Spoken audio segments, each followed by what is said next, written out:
क्या आपको पता है हाथी दुनिया का सबसे बड़ा जानवर नहीं बल्कि ये सबसे याददाश्त वाले भी होते हैं। अगर आपने एक बार भी हाथी को परेशान किया है तो वो सालों बाद भी आपको पहचान लेगा।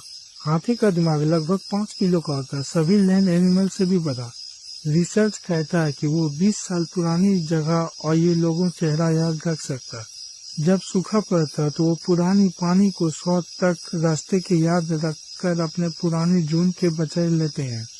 अफ्रीका में एक केस हुआ है जहाँ एक हाथी अपने साथी को मारने वाले शिकार को 7 इयर्स के बाद भी पहचान कर अटैक किया। सोचो, अगर हमारी भी याददाश्त हाथी जैसी होती तो हम कभी एग्जाम में फेल नहीं होते।